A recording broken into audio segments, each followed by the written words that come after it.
Hi and welcome to the Sunday Lunch Project Manager podcast for Sunday the 28th of November. This is your host Nigel Creaser, and this week we've got an interview with someone called Nigel Creaser.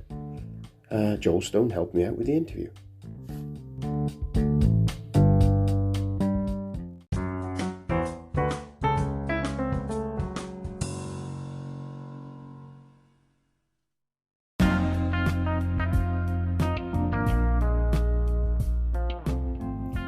So you'll be surprised, I'm sure, that this week we are supported by my own book, Project Manager Productivity Hacks.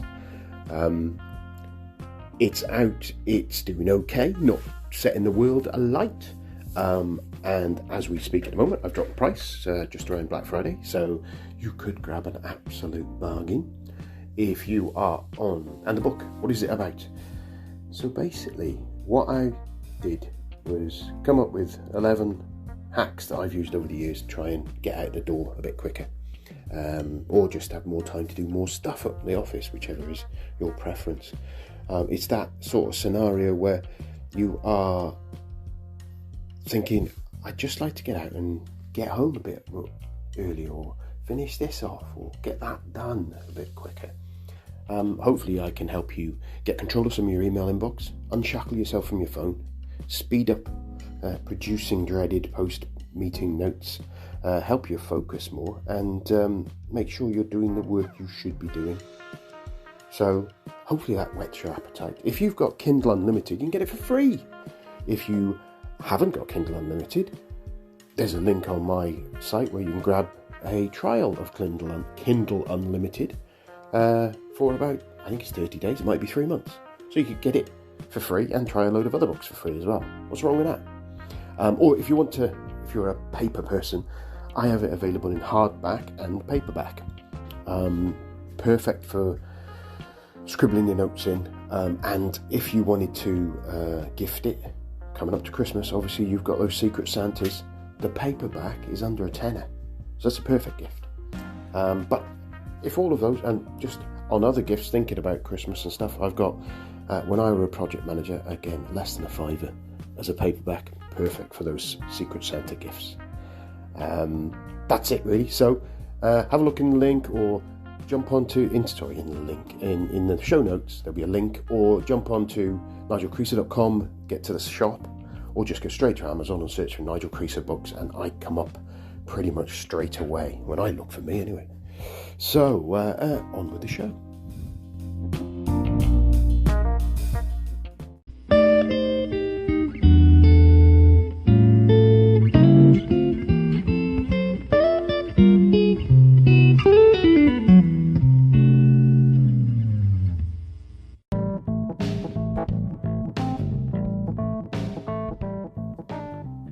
Hello there. So everything, I say so a lot, don't I? Everything is a little tick that I notice myself doing. We have this month, obviously, everything I'm focusing on has been around my new book. I've been trying to do a load of promotion on it. I was going to try do a thing called NaNoWriMo at the same time, National Novel Writing Month, where I have a novel I've been working on. I've mentioned it before. I was going to be working on that this month. Done a bit, but looking at the things I wanted to do with the Productivity Hacks book, I decided I'll ease back, but I'll finish that when I can finish it, rather than thrashing myself and not enjoying it. And the few days that I've been writing it, I've really enjoyed. I even discovered that one of my characters has a sister, which I didn't know, which is quite nice. I did hear someone say that when writing yourself a book or a novel, the first draft is telling yourself the story. And then the rest is cleaning it up so that other people can read it. So yeah, I'm finding that myself. It's great. But so this month has been all about productivity hacks. I've been doing a few interviews with different people, starting to set up blog interviews and things like that. So focused on that a little bit. Got a bit diverted on a couple of other things as well, but I'll talk about that in a minute. Work-wise and health-wise, I am doing okay. I'm back in the office, I'm working okay, I'm not having wobbles, I'm setting my boundaries and doing that, so I'm really pleased to be in that situation. Heading into a couple of weeks soon, I'll be back up to 4 days a week, and then in the new year back up to 5 days a week, unless the book suddenly pays for lots of money and things like that, which I'm not really sure it's going to. I've had some interesting reviews of the book as well. The one of them was around the fact that the person who read it believed that most school kids should know the things in the book, which I'm not going to disagree with, though I do have a different opinion. I'm not going to argue about it.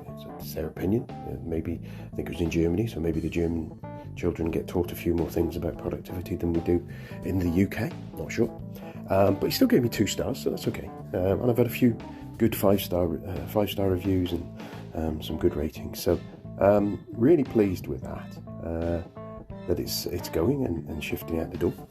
I had the hardback come to me in the month, and I was delighted with the way that lays out. So even if it's just for me, I've got a nice version of it. So that's all on the book. Podcast, I've had a few interviews. I've got a great interview. Well, today, the interview with Joel interviewing me from Codebreak. It was really good of them to interview me for their podcast, the Stay Hungry podcast, which if you're in business, in management, interested in marketing, I wholeheartedly advise you listen to it. Joel and Andy, when they're on there together, are very direct with their advice and their thoughts, and very open in their thinking. And the guests that they have there, whether they're from their own team or whether they're from other people, I think they even had Rob Moore on there the other day. They are insightful and entertaining as well, and they don't hold back in telling you what you can do to do better, which is great. So it was really nice for Joel to interview me and allow me to co-stream this on my podcast as well. So that's what's coming up in a minute. So you'll hear more and more of me. So you'll probably be fed up in my voice by the end of this episode. But in a few weeks, I've got an interview with Joel and Andy talking about marketing and project management, and how marketing and how I see marketing connecting and how they see. Because about a project we've all got an element of marketing in all of our roles, whether we are contributor or project manager, because it's all about perception. So hopefully you'll enjoy that in a couple of weeks.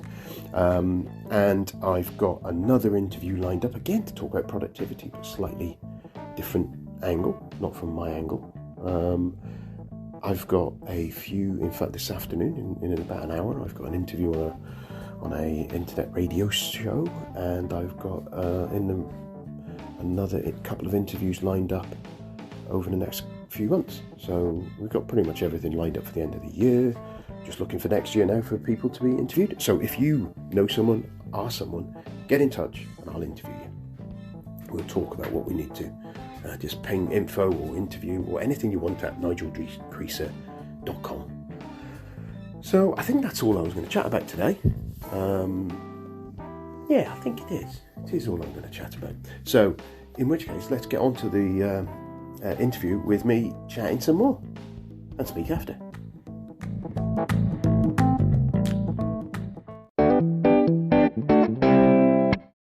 Hi everyone, welcome to the Stay Hungry podcast. I've got a special guest for you today, talking about productivity.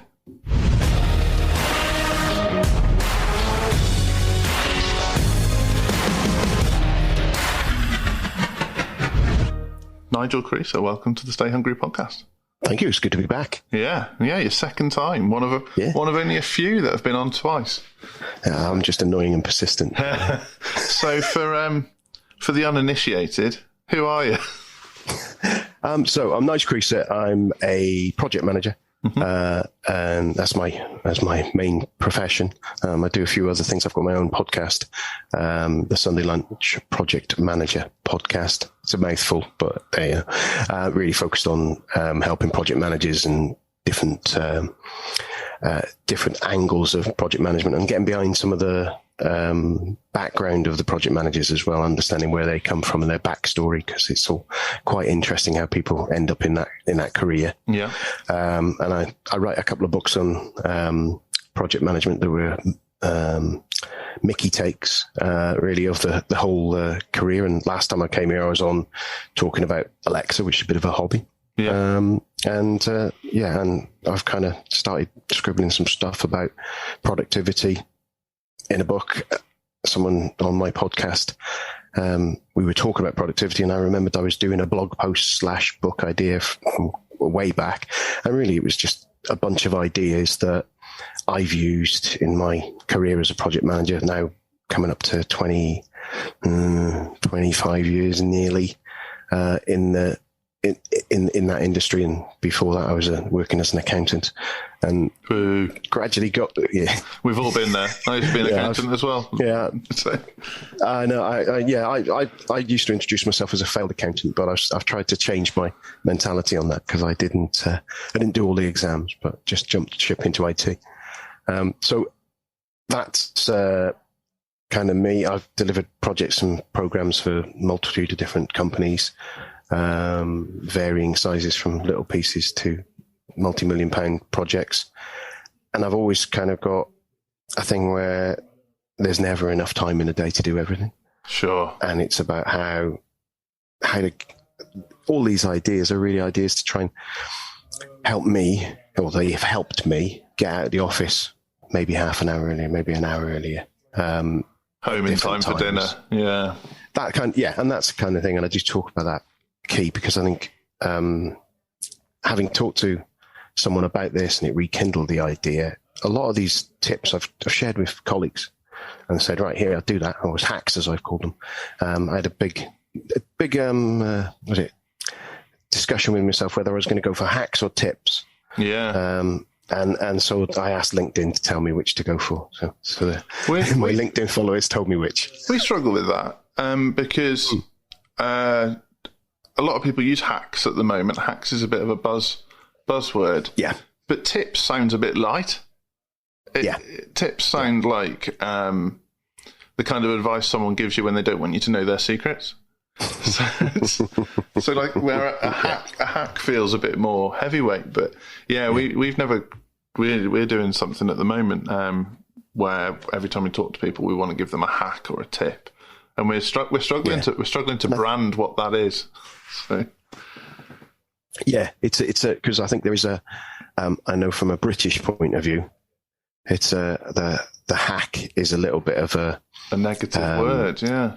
A bit of negative, yeah, and I suppose it is. It's but then if you look in the IT industry, you're at hackathons and you're hacking. Yeah. You're trying to it kind of has a shortcut as well, but shortcuts isn't quite right either.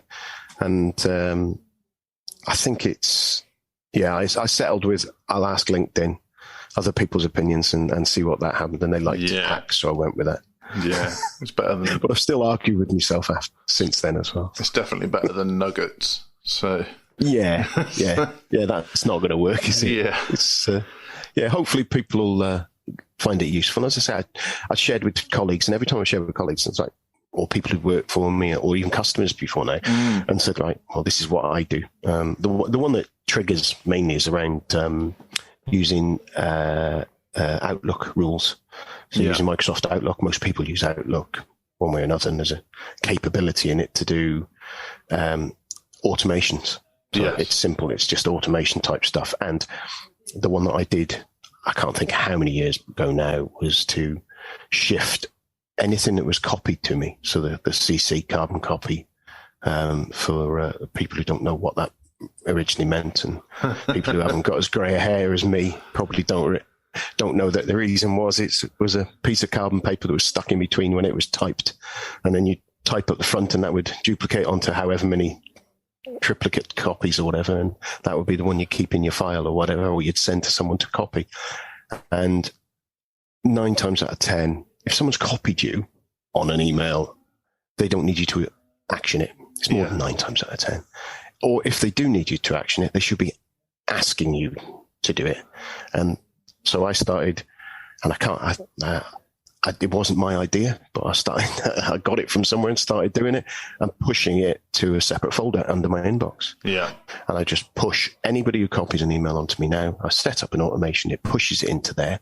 You can put exceptions in. So I put the odd exception in, like key customers, the boss, family members, or something like that, if that's the situation you're in. And you just pile them out there.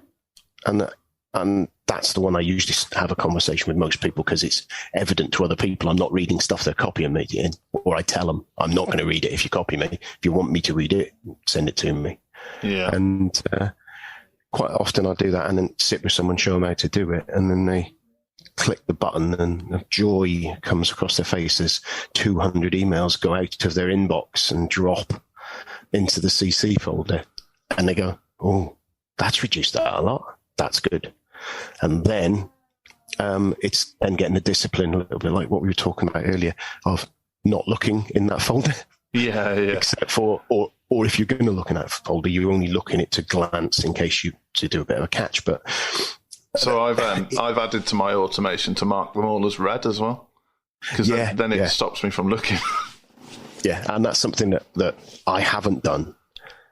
And I keep thinking I need to do that, and then my little. My inner chimp, as Steve Peters would be talking about, is sitting there going, I don't know, I feel a bit uncomfortable. And most people, when I talk to this, feel quite uncomfortable. It's like, I've got to read every email that gets sent to me. And it's kind of like, that's one way to look at it. And the thing that I urge people, if people read the book or don't and just hear this, if they just do this one thing, I think it saves so much of their time, is that if you've got to prioritize your email. When you get an email, you have limited amounts of data. You have, who's it from? Has it got an attachment? Do they think it's important? Have they put a due date on it? What's the title of it? And how big is it maybe? And none of that data, because even the title, what's in the email may not be what's in the title, because quite often emails will go off onto a different conversation and no one changes the title and things like that. So all of that data that's on there is either useless or misleading. Yeah. So, but that's how we make a decision on whether to read that first rather than one below it or the one of it. So quite often people end up going, well, it's from the boss, I'll read them first. And then you jump into it and you go, right, teaspoons. Someone needs to sort out not taking teaspoons and wash up the teaspoons or whatever. And you're kind of like, oh, I didn't need that. But it was from the boss, and that's how you prioritized it. And it's kind of like, yeah, probably not the best use of your time at that point. So by doing it, you are taking ownership and control of how you're prioritizing it. Yeah. And that's the one that I just think, and the first time I did it was amazing for me. Set it up, off it ran, and end of the day, I stopped myself looking. Quite difficult, but I did manage to stop myself looking by the until the end of the day. Had a look at the end of the day, and I saw this big raft of emails, 20 or so emails. Conversation back and two. Oh, God, what's this? I'll have a look at the top one. I had a look at it. I said, great, sorted. Okay, or something akin to that. And I thought, oh, all right, don't have to do anything. Wonder what it was. And I scrolled through the email conversation and realized that the team had all the back and two conversations. And I looked at the beginning of it and I thought, if I'd seen that clear on its own, you'd have jumped I'd in have it. joined in. Yeah. And I'd have lost 2 hours. And the kind of thing I look at is, if you can save that time and you can spend that hour, 2 hours, whatever it is, by someone else doing it, and you can focus then on your priorities for whatever they are within your role, your team's better than you, because there's more of them and they know more stuff usually. Yeah. And that's difficult to admit sometimes. And I kind of sat there, and that was a little bit that sweetened the story was there. Well, if I'd got involved, it probably got sorted a bit quicker. That's your chimp again. That's my chimp, yeah. Just sitting there going, yeah. Let's just stroke you, make you feel better. And obviously, nobody knows whether it would or wouldn't with that scenario. And actually, even if it would, it probably wouldn't. The amount of effort I would have taken to being involved in it to speed it up wouldn't have benefited the organisation. Yes, so we have. I was going to say, we have in our organisation £10 tasks, £100 tasks, and £1,000 tasks.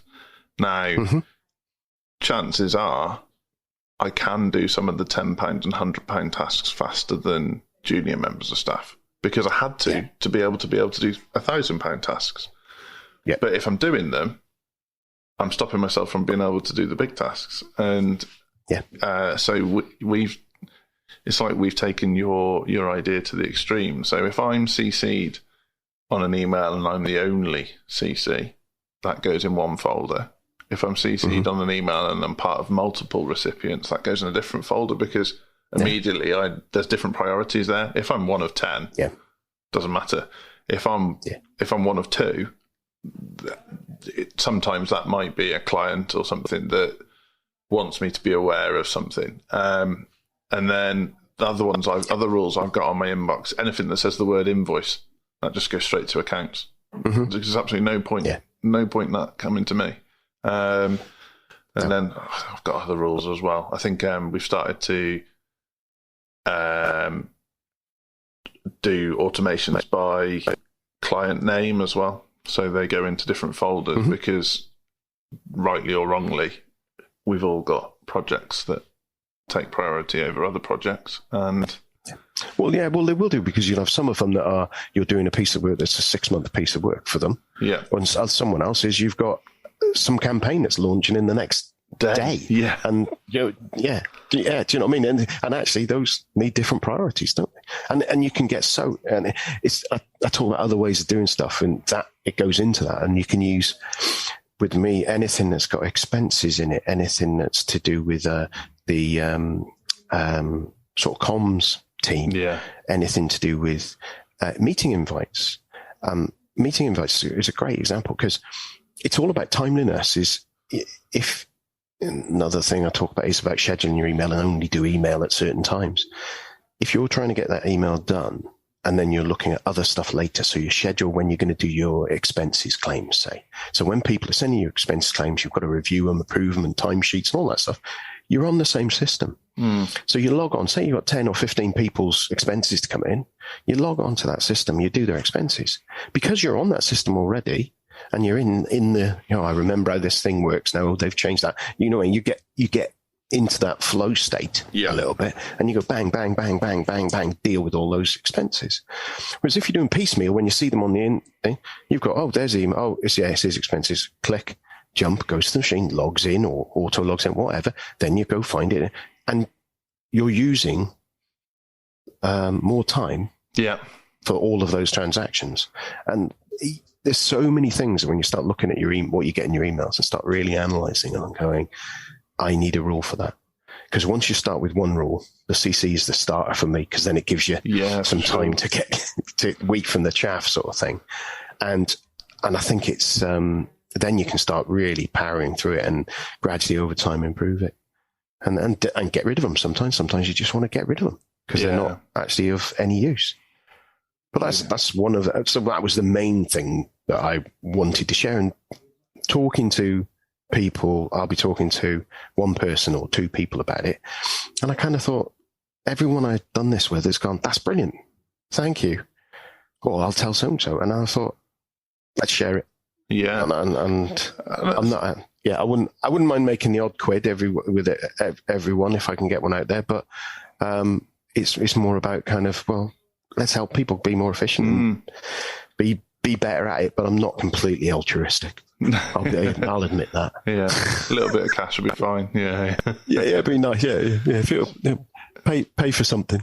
So, I think for project managers, directors, team leaders, your team's firing on all cylinders when you no longer have to worry about looking at your email.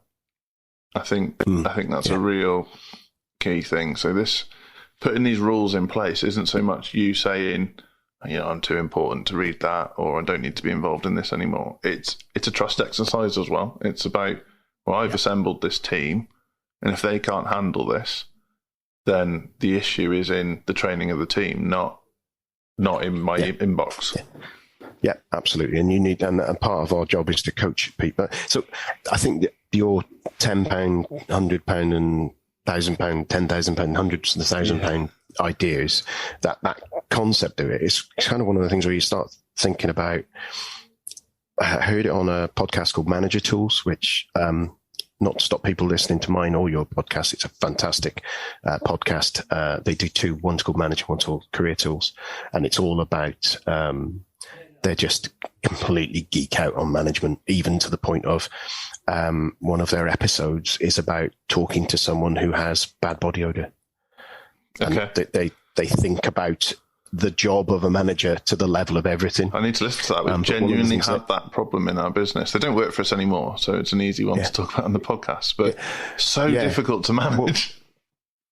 Well, the thing is there's two things. One is the on that one, they said, if it was you, so talking about it's uncomfortable conversation to have with someone, isn't it? You'd avoid it as an individual because it doesn't feel very nice. But if it was you and no one was telling you that you had body odor, you don't know yourself, do you? So you'd want someone to tell you if that was the case. And that's their basic thing. They say, well, if it was you, you'd want to know. So apply that to everybody else because most other people are similar. But that was a bit of an aside. But again, they cover the whole gamut of everything.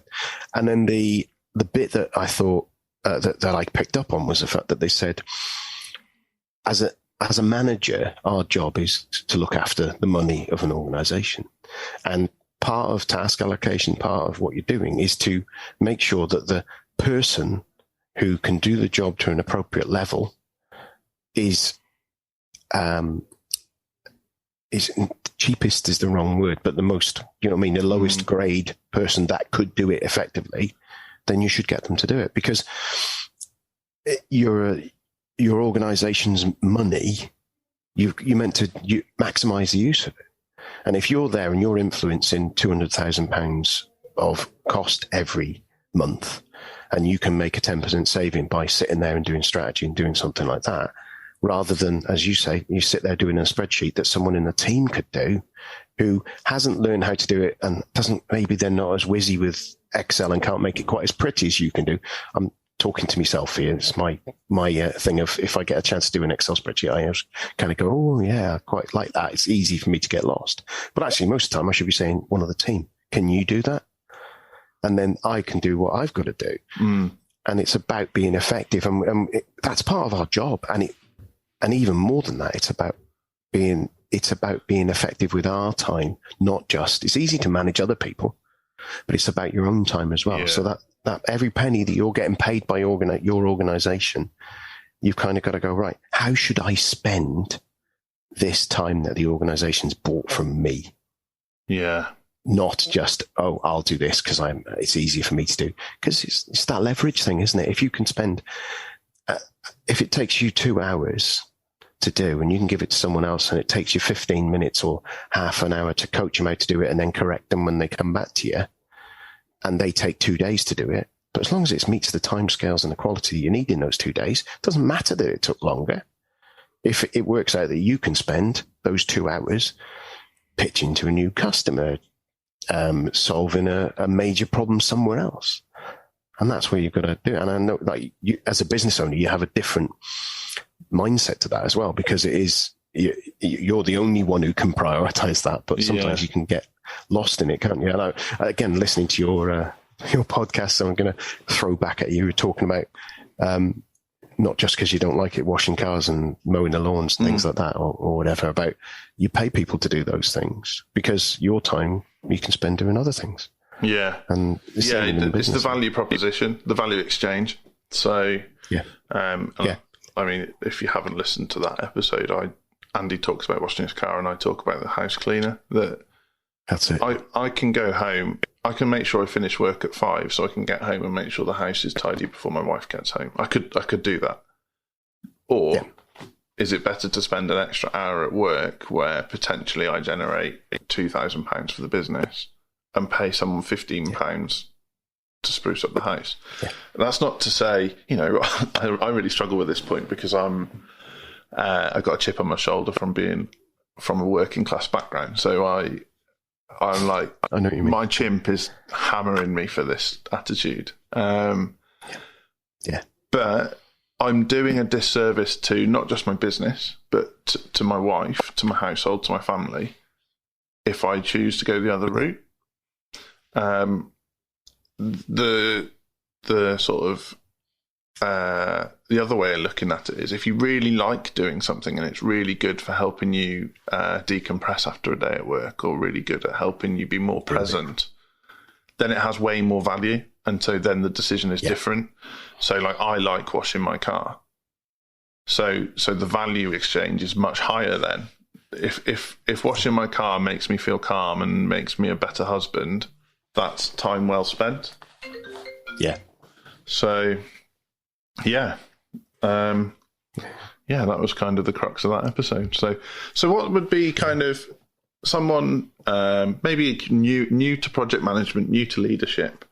What would be the telltale signs for them that productivity isn't where it needs to be? For me, and it's one that I've gone through, is you either don't know or you're not meeting your objectives. Yeah. So, and I say that it's kind of, you've got your project delivery, and that might be fine, but it's way above that, and the same with your management. And I think the thing is it's the lunches for wimps kind of attitude that still perpetuates a little bit. And if you're not taking a break at lunchtime because you're too busy, to me, that means one of two things. Either you're completely overloaded and therefore that is ineffective, or you're not managing your time, which means that you can't manage your time, you're managing your priorities ineffectively. And either of those are there. And I've done it myself where I've kind of sat there, you're eating lunch at your desk, you're on calls, you're on, and you're doing the conversation I've had before. I'll do my real job when I get home tonight. Yeah. If you're saying, well, my day job I'm doing later. So what's all this? If this stuff isn't in your mind, your day job, what is it? And who's deciding you're doing it? And there's so many situations where we hand over our attention and our diary essentially to other people without realizing it. Yeah. And that's because we don't put this control and strain in there. For example, what I've been doing lately, I have my diary blocked out with do not book lunch unless you spoke to me first. Now it doesn't stop people booking over it. But what it does do, it gives me that mandate to say, well, I'm not available then. Sorry, can you reschedule? It gives me flexibility. I can flex it if I want to. But it's kind of, this is when I'm not available and I need to re-energize. And I know that when I have a proper break, I'm better in the afternoon. I can feel it. Yeah. Maybe it's an age thing, but it's not. It's not. It's because I see it in our team. Yeah. Well, you can hammer yourself sometimes, and you can keep going. You can keep going for a period of time sometimes, but it just catches up on you. And it's that whole, everyone talks about that 3 o'clock dip in the afternoon. And that's because half the time we've not had that. I know there's some sort of sleep things that relate to it as well, but I think not having a good energizing break. So if you get up and go for a walk, I find I'm better. If I go for a run, sometimes I manage to fit in, I'll come back in the afternoon. I've got loads more energy, and I work better. Therefore you're more effective. And there's a balance in effective and efficient. So you can be really efficient, but if you're ineffective as well, it's not much use. Yeah. I think those sort of things, those triggers pop up. And I've put a section in the book about remote working, because I couldn't not with what we've all gone through and where we all are now. And the fact that I believe wholeheartedly that we're going to go forward with that sort of approach. The thing I found, and I've talked about my mental health before, and I've talked about it on my podcast, is that I got myself into a situation where I was back-to-back meetings, not taking proper breaks. So I wasn't even taking like the good medicine that I had kind of before. I wasn't even following what I've done before. Because that's the point I'm making. This is it's like a fitness program. Productivity for me, it's like a fitness program or a diet or anything that you're trying to change in your lifestyle. You fall off the wagon. You'll do this. You'll be brilliant. You'll be really good at only doing this then, or only doing that, and then it creeps back in, because we're talking about that chimp in the back of your head. And for those who don't know the chimp that we're talking about, I don't know if you've talked about it on the podcast. There's a book by a guy called Steve Peters, and it's about the way your inner mind works. It's a really good concept, and we all have that little voice in our head chatting to us, telling us we should or shouldn't do something. Yeah, and he was the psychologist for British Cycling and Ronnie O'Sullivan and people like that. So yeah. He's and it's a really, really good. Actually, I read it and then listened to it on Audible, and I found listening to it on Audible, you picked up different things as well. So it's fantastic. Yeah, that's interesting. I'll do that. Yeah, and I've lost my train there. Where was I going? It's your diary and blocking time. Yeah. So if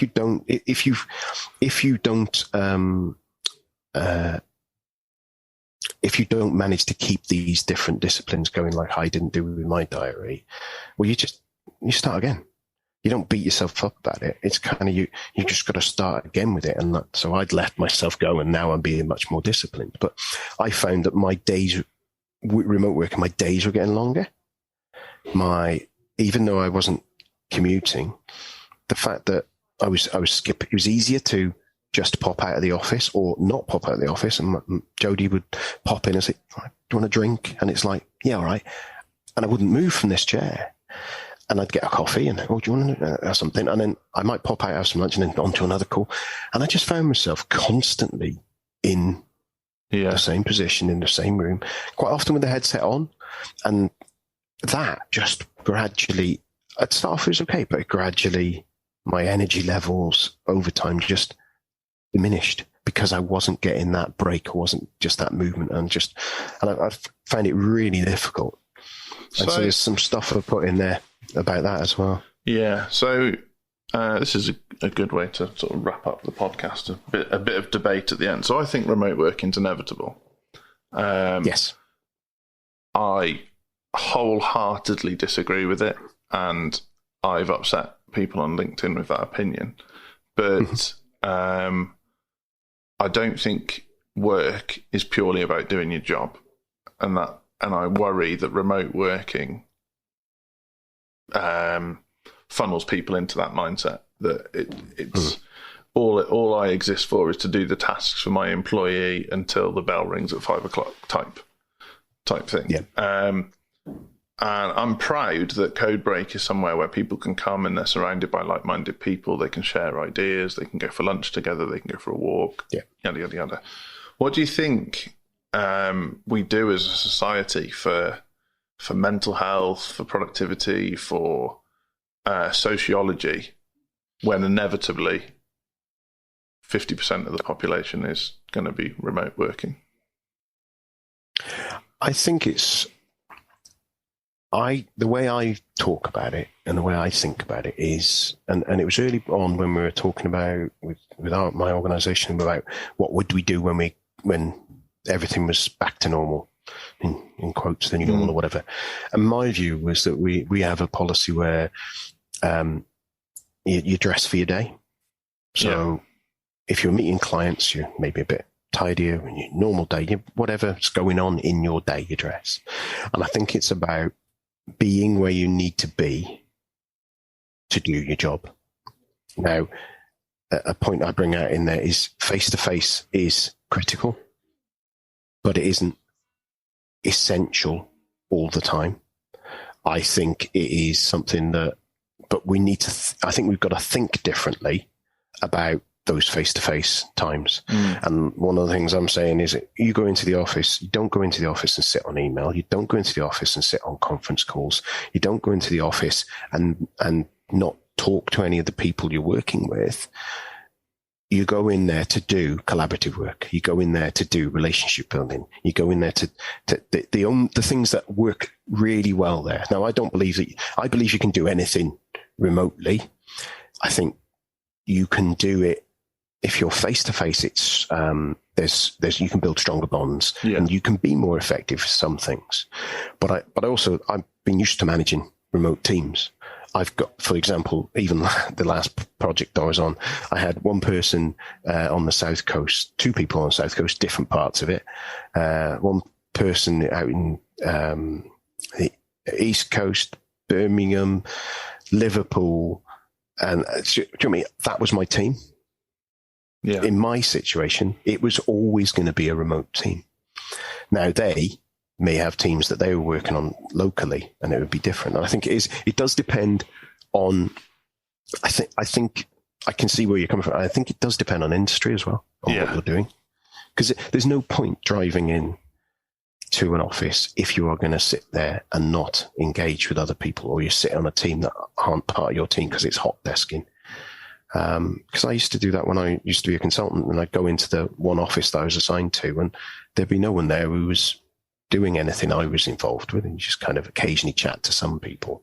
But I think that there is that mental health, the social side of it, the building relationships and things like that. But maybe for me, it's a bit different because I've always worked, for a long time, I've worked a good hour away from where my base was. Yeah. So the social side of my work is much less than organization where you've got people who are local. And I think, and like, I know it's the same where I work now, there's a lot of people who live locally. So there's lots of people who are socialized together. And I think it does, that's the thing, it's that social side of it. But I do think I wonder whether you're going to get,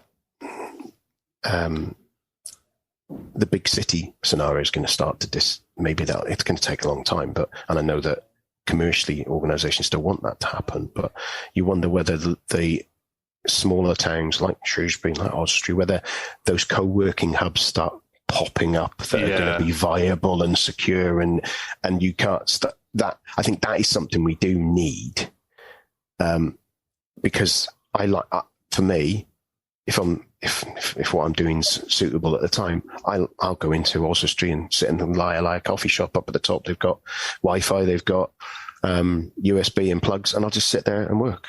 And that, just because there's other people around, and I do find that's really good for you, because you do need that. And I think it's working out techniques for ourselves. I think we've got to remember as well is everybody is different. There are some people who will absolutely be thriving sat at home, and in the nature of their job are doing amazing and supporting their organization in the right way. And for them, depending on their personal preference, that's the right thing for them. And I think that's the thing you've got to recognize. And it's that personal preference may be a health or a character trait and things, but people can't just lock themselves away. But I also think you can't just turn around to them and say, you've got to do it. And it's a new thing we've got to learn how to do. It's as we all do with all these different new things that come in. I think the hardest barrier is going to be where you've got remote, and this has always been a problem, when you've got remote people and you've got a team that are based together, and making sure that remote person is included as well as that team's there. But the advantage it does give you is that remote capability of people who are away can be part of your team, and they wouldn't have been before because they're too far away. And it's going to be a few years before we kind of settle down on where it's going to be, I think. Yeah. But it's got to be a blend. And I think we'll probably go too far one way. Well, we've had the enforced too far one way, I suppose. It'll come back too far the other way a little bit, and then it's going to yo-yo back into for a while. Yeah, interesting. So, I think... How does someone get hold of your book? Well, it's out on the 1st of November. Yep. It is called, and I keep forgetting what I've called it now, because of the hacks conversation we were talking about earlier. It's called Project Manager Productivity Hacks, but it's not exclusively for project managers. It's just that I'm a project manager. I don't pretend to know exactly what other people challenges are in their jobs, but I think I've had enough experience in this one that I think I can say it. It's on Amazon is where it'll be. There will be a paperback and a hardback one. Just waiting for the proofs to come through on the paperback and getting the hardback as well. And at some point, when I've got the time to do it, I'm going to record it for Audible as well. So it will be available on audio. But it's from the 1st of November, it's available on Kindle. So you got Kindle Select. So if you've got Kindle Unlimited, you'll just grab a copy of it on there. Awesome. And that's it really. So Nigel? hopefully it'll help a few people. Yeah, for sure. It's been an absolute pleasure. Great to catch up. Brilliant. Thank you, mate.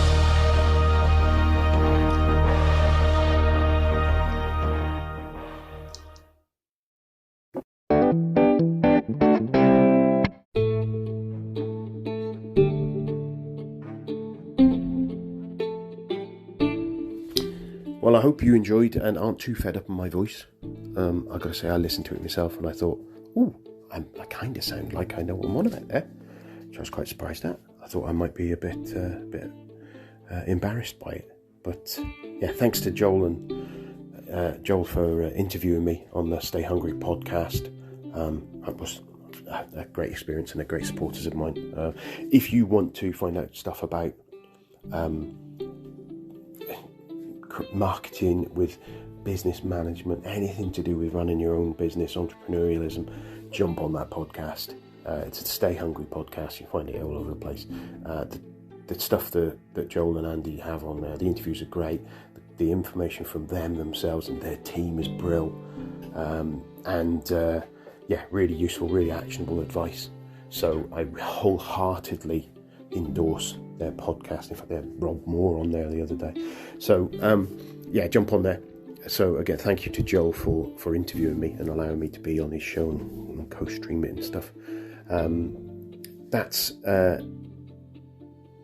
it really. I suppose the only thing to say is now, if you want to support the podcast, it's all the usual stuff.